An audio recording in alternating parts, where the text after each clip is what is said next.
바로 시작하겠습니다. 먼저 헤타페와 카디스의 경기를 분석해보도록 하겠습니다. 스페인 1부 14위의 헤타페입니다. 엘체도 잡아내면서 최근 4경기에서 패배가 없는 좋은 흐름인데 올 시즌도 잔류가 현실적인 목표이기 때문에 페이스가 나쁘다고 할 순 없지만 4대를 확실하게 제압하는 능력은 부족하다는 것이 중론입니다. 헤타페의 공격 방식은 꽤 단순한 편입니다. 압박으로 공을 빼앗고 전방의 위날에게 다이렉트하게 공을 보내는 방식인데요. 다만 위날의 파괴력이 지난 시즌보다는 다소 감소한 상황이고 기본적으로 점유율을 40% 미만으로 낮게 가져가는 방식이다 보니 공격 찬스가 많은 타입은 아닙니다. 최대한 저득점 저실점을 노리는 운영으로 리그를 치러간다고 보면 될 듯합니다. 실제로 올 시즌 헤타페의 기대 득점은 0.86골에 그치고 있습니다. 결장자 없습니다. 스페인 1부 19위의 카디스입니다. 아틀레티코 마드리드를 잡아내는 이변을 만들어냈습니다. 물론 챔스를 앞두고 아틀레티코가 전반적으로 로테이션을 돌린 상황이긴 했지만 꽤 고무적인 결과라고 할 수 있을 듯하죠. 카디스의 컨셉도 수비입니다. 지난 경기에서도 1분 만에 선제골을 넣고 80분까지는 완전히 수비 일변도를 나서면서 수비와 속공으로 경기를 풀어나갔습니다. 지난 경기에서 2골을 허용하기는 했지만 펠릭스의 중거리와 세트피스 상황에서의 시저스 킥이 워낙 뛰어났습니다. 비아레알과 베티스를 상대로도 수비를 바탕으로 무실점을 기록하는 성과를 내기도 했고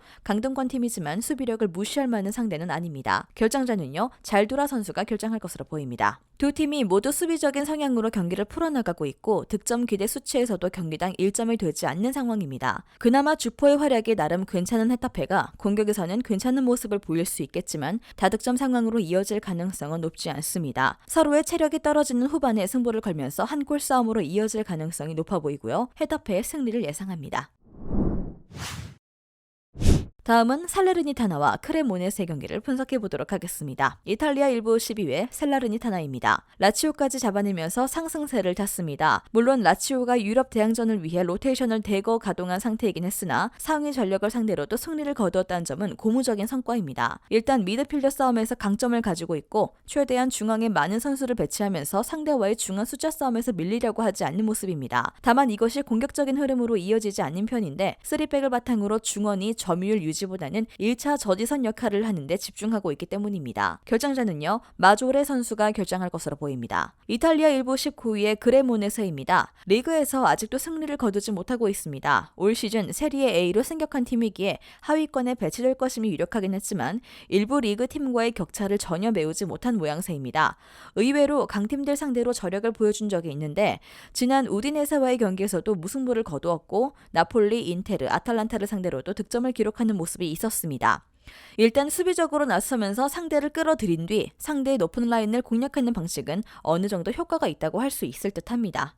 그러나 데세르의 골문 앞 세밀함이 좋은 상황이라고 보긴 어렵고 역습 기조의 팀이 공격 기회를 많이 잡을 순 없기 때문에 다득점 가능성은 아주 크지 않습니다. 결장자는요, 라도, 핸드리, 치리체스 선수가 결장할 것으로 보입니다. 일단 중앙에 사람을 많이 배치하면서 중앙에서의 수적 열세를 만들지 않고 있고 그레모네세와 경기에서도 중앙의 힘을 이용해 높은 점유율을 가져올 가능성이 높습니다. 살레르니타나가 승리할 가능성이 높습니다.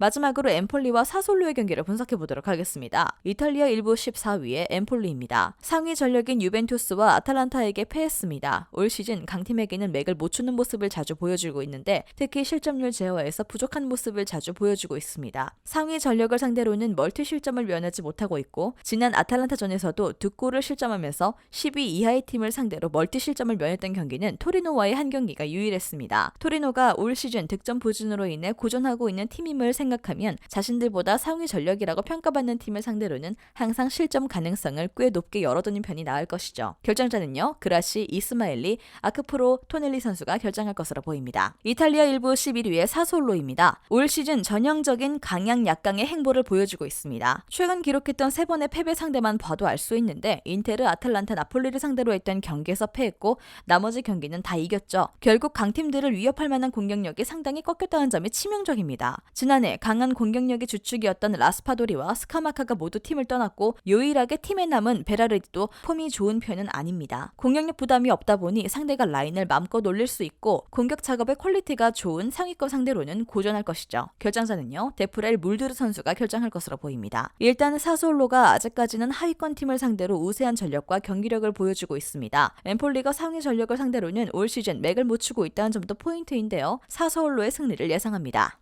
영상에서 알려드리는 내용들은 모두 1차 분석 내용들이며 2차 분석과 최종 조합픽은 영상 하단 고정 댓글 링크로 문의 주시면 안내 도와드리도록 하겠습니다.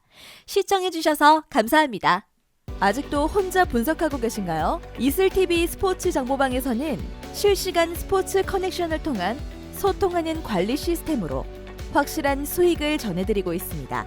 정보방 입장 조건은 없으며 일반인들은 쉽게 접할 수 없는 배당 흐름 분석, 모든 경기 라인업과 결장자, 마지막으로 분석 모델링을 통한 최종 조합픽까지 무료로 제공해드리고 있습니다. 물론 마음에 안 들면 둘러보시고 나가셔도 됩니다. 혼자 하면 단기간으로 수익을 볼 수도 있겠지만 함께하면 장기간으로 꾸준한 수익이 가능합니다. 정보방 무료 참여하시고 꾸준한 수익을 원하시는 분들은 영상 고정 댓글 링크로 문의 주시면 안내 도와드리겠습니다. 늦지 않았습니다. 함께 합시다.